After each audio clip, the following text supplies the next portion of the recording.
My sister banned me from her wedding to bury our painful past, but the truth erupted publicly, and she was left to face ruin alone. I never thought my own sister would ban me from her wedding, until I got that text message that changed everything between us forever. My name is Amelia Carter, and I'm 31 years old, working as an elementary school teacher in a small town where everyone knows everyone else's business. But this story isn't really about me. It's about my sister Lena, and how sometimes the people you love most can become strangers overnight. When I was 18 and Lena was just 12, our parents died in a car accident that left us orphans with nothing but each other and a pile of medical bills. I remember holding her tiny hand at the funeral, promising her that I would never let anything bad happen to her again. I meant every word of that promise, even though I had no idea what it would cost me. While my friends went to college and lived their carefree 20s, I worked 3 jobs to keep us afloat. I cleaned offices at night, waited tables during lunch hours, and tutored kids on weekends. Every penny I earned went toward keeping Lena in school, buying her clothes, making sure she had everything she needed to grow up feeling normal and loved. I became her mother, her father, her protector, and her biggest cheerleader, all rolled into one exhausted package. Lena was brilliant, straight A's, debate team captain, the kind of kid who made teachers smile when they talked about her future. I was so proud watching her graduate valedictorian, knowing that every sacrifice I made was worth seeing her succeed. When she got into college on a partial scholarship, I took out loans to cover the rest because I believed in her dreams more than I believed in my own. She studied communications and landed a job as a media assistant at a prestigious firm in the city. Finally, after years of struggle, we both thought the hard times were behind us. Lena started dating Daniel, a successful lawyer from a wealthy family, and for the first time in years I saw her genuinely happy. She would call me every week, gushing about how wonderful he was, how he treated her like a princess, how she finally felt like she belonged somewhere special.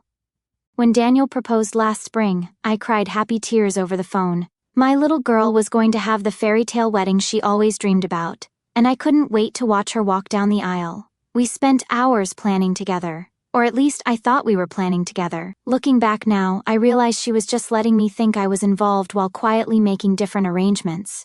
The first sign something was wrong came about 2 months before the wedding. Lena started returning my calls less frequently, and when she did talk to me, she seemed distracted and evasive. When I asked about details, what time should I arrive, where was I staying, did she need help with anything, she would change the subject or say she was still figuring things out. I chalked it up to wedding stress because planning a big event can overwhelm anyone, but deep down, something felt off. Then came the text message that shattered my world. I was grading papers on a quiet Tuesday evening when my phone buzzed with a message from Lena. Amelia, I've been thinking a lot about the wedding, and I've decided it's better if you don't come. Daniel's family is very traditional, and they have certain expectations about image and status. I don't want to have to explain our complicated past or make everyone uncomfortable. I hope you understand. This is what's best for my future. I read that message 5 times before the words actually sank in. My sister, the girl I raised, the girl I sacrificed everything for, was uninviting me from her own wedding because she was ashamed of our past. Ashamed of me. Ashamed of the fact that I had worked myself to the bone to give her a better life. I called her immediately, my hands shaking as I dialed her number. When she finally answered, her voice was cold and distant, like she was talking to a stranger instead of the person who had been both sister and mother to her for 13 years. Lena, what is this message? What do you mean I can't come to your wedding? I mean exactly what I said, Amelia. Look, I appreciate everything you did for me when we were younger, I really do. But Daniel thinks I come from a good family with successful parents. And I can't have you there telling everyone about how we lived in that tiny apartment and how you had to work multiple jobs just to keep food on the table. It would ruin everything I've built with him.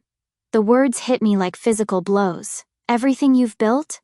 Lena, I didn't just help you survive. I gave up my entire 20s so you could have a future. And now you're telling me I'm too embarrassing to be seen at your wedding? Don't be so dramatic. I never asked you to make those sacrifices. You chose to do that. And now I'm choosing what's best for my marriage and my future.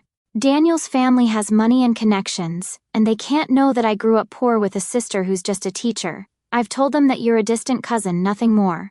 I felt like I was drowning. The sister I had loved and protected was telling me that I was nothing more than an embarrassing footnote in her past, someone to be hidden away like a shameful secret. After everything we had been through together, after all the nights I held her when she cried for our parents, after all the dreams we shared about her bright future, she was discarding me like I was trash. So that's it? I whispered into the phone. 13 years of being your family, and now I'm just some distant cousin you barely know? That's the story I need you to stick to if anyone ever asks. And Amelia, I'm serious about this. If you show up at my wedding or try to cause any drama, I will cut you out of my life completely. Don't test me on this. She hung up before I could respond, leaving me sitting alone in my apartment with tears streaming down my face and a pain in my chest that felt like my heart was being ripped apart.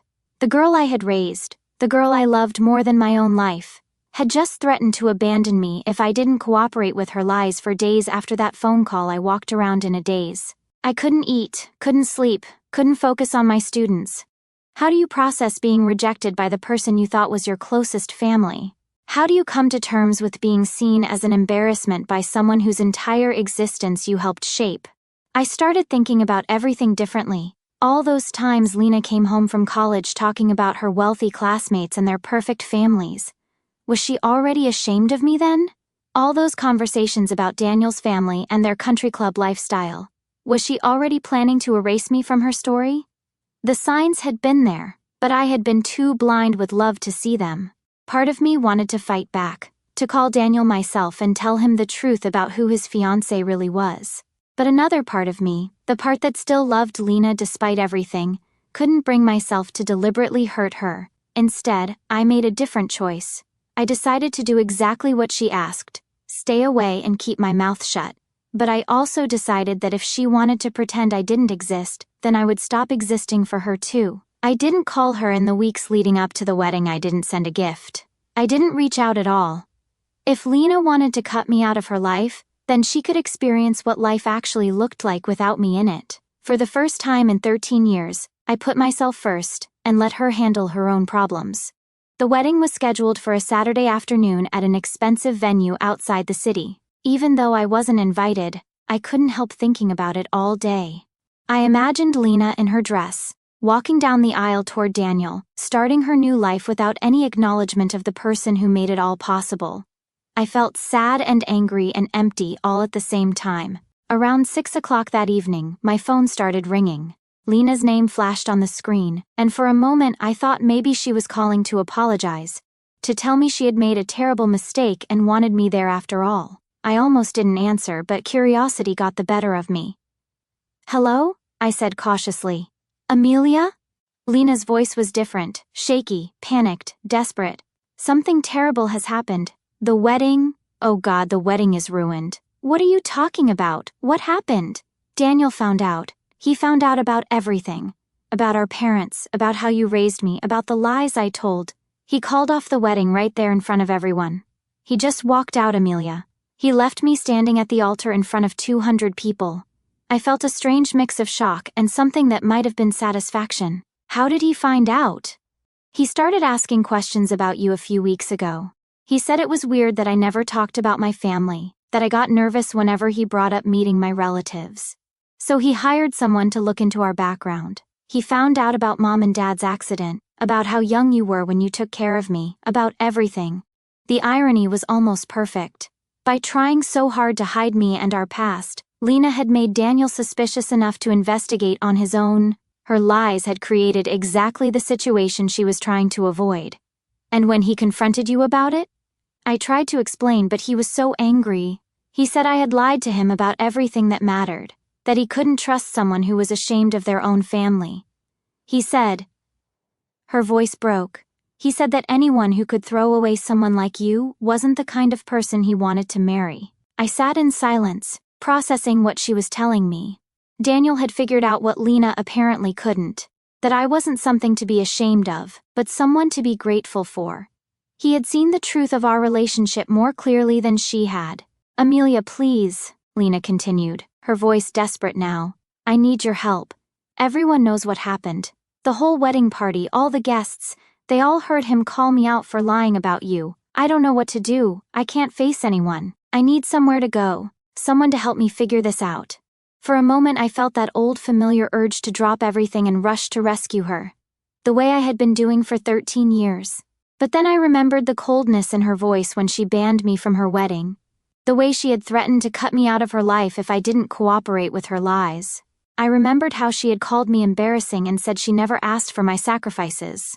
"Lena," I said quietly, "I'm sorry your wedding didn't work out. I really am. But this is the consequence of the choices you made. You decided I was too embarrassing to be part of your life, so I respected that decision. You can't call me now and expect me to clean up the mess you created. But I'm your sister. I'm the only family you have left." "No," I replied, surprised by how calm my voice sounded. "You made it very clear that we're not family. You said I was just a distant cousin, remember? And you threatened to cut me out of your life completely if I didn't go along with your lies." "Well, congratulations, Lena. You got exactly what you wanted." "I didn't mean any of that. I was scared and stupid and I made a terrible mistake. Please, Amelia, I'm begging you. I have nowhere else to go. All my friends were at the wedding, they all heard what happened. I can't face them. I lost my job because the scandal is already spreading online. Someone posted videos of Daniel calling off the wedding. I have nothing left." I felt a pang of sadness hearing how her life had imploded. But I also felt something I had never felt before when it came to Lena: boundaries. For the first time in my adult life, I was putting my own emotional well-being ahead of her needs. "I'm sorry you're going through this," I said, "but you're going to have to figure it out on your own. You wanted independence from me, and now you have it. You wanted a life where I didn't exist, and now you can see what that actually looks like. Please don't do this to me," she sobbed into the phone. "I know I hurt you, but I'm your sister. Doesn't that mean anything?" "It meant everything to me," I replied. "That's why it hurt so much when you threw it away. But you can't have it both ways, Lena. You can't reject me when it's convenient, and then expect me to be there when you need me. You made your choice, and now you have to live with it." I hung up the phone and turned it off, not wanting to hear any more desperate calls or manipulative text messages. For the first time since that awful conversation 2 months ago, I felt something resembling peace. Over the next few weeks, I heard through mutual acquaintances what happened to Lena after her wedding disaster. The story had indeed spread on social media, with several guests posting about the dramatic scene where Daniel had called her out for lying about her family. Her reputation in her social circle was destroyed, and she lost her job when the scandal reflected poorly on her employer. She had to move back to our hometown broke and humiliated, living in a tiny studio apartment and working at a coffee shop. Part of me felt bad for her, but a larger part of me recognized that this was simply karma working its way through the universe. Lena had built her new life on lies and shame, rejecting the person who loved her most in order to impress people who only cared about surface appearances. When that foundation crumbled, everything built on top of it came crashing down too. Meanwhile, something unexpected happened in my own life. About a month after Lena's failed wedding, I got a call from Daniel. He had gotten my number from the background investigation he had done, and he wanted to meet me for coffee. I was hesitant at first, not wanting to get involved in the drama between him and Lena. But he assured me that he just wanted to understand the full story. We met at a quiet cafe downtown, and Daniel turned out to be everything Lena had described: kind, intelligent, genuinely caring. But what surprised me was how angry he was on my behalf. "I can't get over what she did to you," he said, shaking his head. "When I found out how much you sacrificed for her, how you basically gave up your entire young adult life to raise her, and then learned that she was so ashamed of you that she banned you from her own wedding. I've never been so disgusted with someone in my life. She was scared," I found myself saying, still protective of her despite everything. "She wanted to fit in with your world." "That's exactly the problem," Daniel replied. "She was so focused on fitting in that she lost sight of what actually matters. Do you know what impressed me most about her when we first started dating? It was how mature and responsible she seemed, how she had this inner strength that seemed to come from somewhere deep. Now I know that strength came from you, from the way you raised her, and she repaid you by trying to erase you from her life." We talked for hours that day, and I found myself telling him stories about raising Lena that I had never shared with anyone. He listened with a kind of reverence that made me realize, maybe for the first time, that what I had done for my sister wasn't just ordinary sibling duty. It was something extraordinary that deserved recognition and respect. "You know," Daniel said as we were getting ready to leave, "I've been thinking a lot about family lately, about what it really means. And I think you're one of the most remarkable people I've ever met. What you did for Lena. The way you loved her unconditionally and put her needs ahead of your own for so many years. That's the kind of person I want in my life. I blushed, not used to being seen as remarkable by anyone. I just did what anyone would do for their family. No, he said firmly.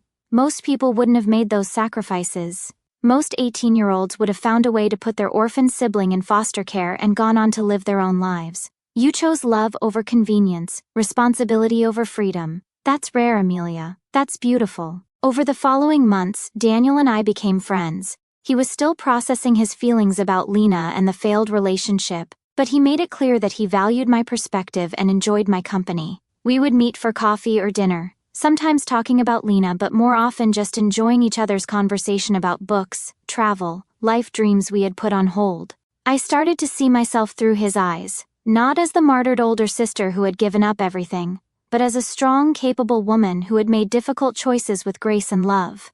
For the first time in my adult life, I felt appreciated for who I was, rather than what I could do for someone else. Lena continued to call occasionally, always when she was at her lowest points, always asking for help or money, or just someone to listen to her problems.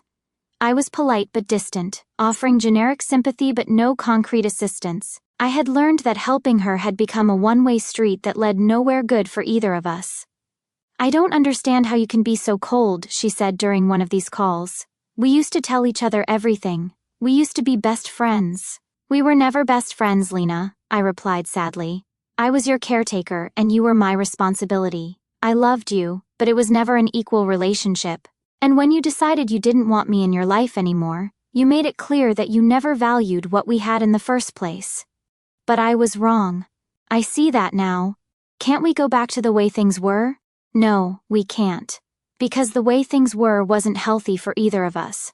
I spent so many years defining myself by how well I could take care of you that I forgot who I was as an individual person.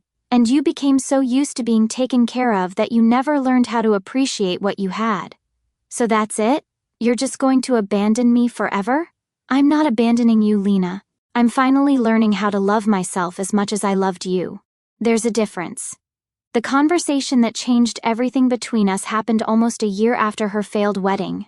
Daniel and I had been dating for a few months by then. A development that surprised both of us but felt natural and right. We weren't rushing into anything, both of us wanting to build something real and honest after the deception that had defined his relationship with Lena. Lena called me on a Tuesday evening, and for the first time in months, she didn't sound desperate or demanding.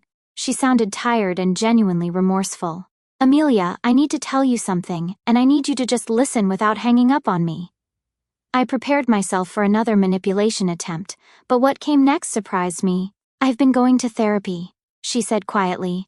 After everything fell apart, I realized I had some serious problems with how I treated people, especially you. My therapist helped me understand that what I did to you wasn't just mean. It was abusive. I spent years taking everything you gave me for granted, and then when I thought it might interfere with what I wanted, I tried to throw you away like you were nothing. I listened without interrupting, curious to see where this was going. I know I don't deserve your forgiveness, she continued. I know I can't undo the damage I did, or take back the things I said, but I want you to know that I understand now what I lost. Not just Daniel, not just the fancy wedding or the job or the social status. I lost the most important person in my life because I was too selfish and shallow to appreciate what I had. Lena. Please, let me finish. I heard that you and Daniel are dating now, and I want you to know that I'm happy for you, really, truly happy. He's a good man, and he sees your worth in a way that I was too blind to see. You deserve someone who appreciates everything you are, not someone who's ashamed of the very qualities that make you special. I felt tears starting to form in my eyes. This was the sister I remembered from childhood, the one who used to crawl into my bed during thunderstorms and tell me I was her hero. I'm not calling to ask for anything, she said. I'm not asking you to forgive me, or to let me back into your life. I just wanted you to know that I finally understand what I lost, and I'm sorry. I'm so sorry for everything. After she hung up, I sat in my apartment crying. Not the bitter tears of betrayal and anger that I had cried so many times before, but tears of grief for the relationship we might have had if she had been capable of appreciating it when it mattered. Daniel found me like that when he came over later that evening. I told him about Lena's call, and he held me while I processed the complex emotions it brought up. "How do you feel about it?" he asked gently. "Sad," I said honestly. "I'm glad she finally understands what she did, but it doesn't change anything between us. Too much damage was done. I can forgive her, but I can't trust her with my heart again." "That's okay," he said, stroking my hair. "You're allowed to protect yourself. You spent so many years taking care of her that you forgot you need taking care of too." That night, lying in Daniel's arms, I realized that this was what healthy love felt like. Not the desperate, one-sided devotion I had poured into raising Lena, but a mutual partnership where both people gave and received equally. I had learned to recognize the difference between love and codependency, between supporting someone and enabling them. 6 months later, Daniel proposed to me in the same cafe where we had first talked about Lena and family and what it means to truly love someone. The ring was simple and beautiful, and when he asked me to marry him, I said yes without hesitation. We had a small wedding, just close friends and a few colleagues, nothing fancy or elaborate. It was everything Lena's planned wedding wasn't: intimate, authentic, focused on the commitment we were making rather than the impression we wanted to create. I felt beautiful and loved and valued in a way I had never experienced before. As I walked down the aisle toward Daniel, I thought about Lena and the path that had brought us all to this point. Her betrayal had been devastating, but it had also freed me from a relationship that was keeping me from growing into the person I was meant to be. In trying to erase me from her story, she had accidentally given me the space to write my own. I never heard from Lena again after that last phone call.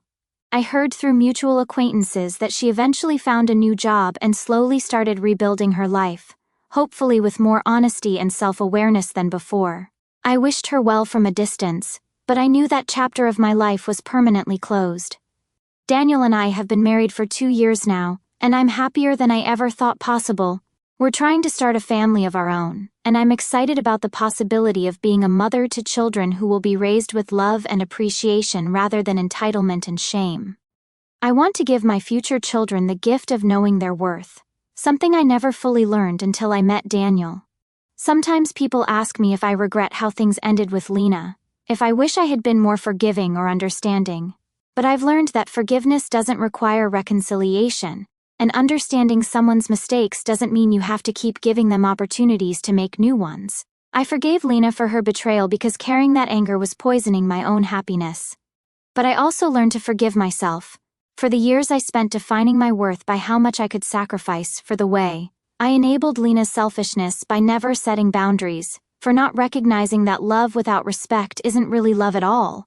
The most important lesson I learned from the whole experience is that you can't love someone more than they love themselves, and you can't sacrifice your way into being valued by someone who doesn't want to value you. Real love, the kind I have with Daniel now, is built on mutual respect, appreciation, and genuine care for each other's well-being. I spent 13 years trying to be enough for someone who had decided I never would be. Now I spend my days with someone who thinks I'm more than enough exactly as I am. That's not just a better relationship, it's a completely different kind of life. Looking back, I can see that Lena's wedding disaster wasn't really about her lies being exposed or Daniel calling off the engagement. It was about the inevitable consequence of building a life on shame and rejection rather than gratitude and love. You can't sustain happiness when you're constantly running from the very experiences that shaped you into who you are. I hope Lena has learned that lesson by now. I hope she's found a way to be proud of where she came from, and grateful for the people who helped her get where she's going. But whether she has or hasn't, I've learned something equally important. Sometimes the greatest act of love is knowing when to walk away. My name is Amelia Carter, I'm 33 years old, and I'm finally living my own life instead of living in service to someone else's dreams. It took me longer than it should have to figure out that I deserved to be the protagonist of my own story, but I got there eventually. And that, I think, is the only ending that really matters.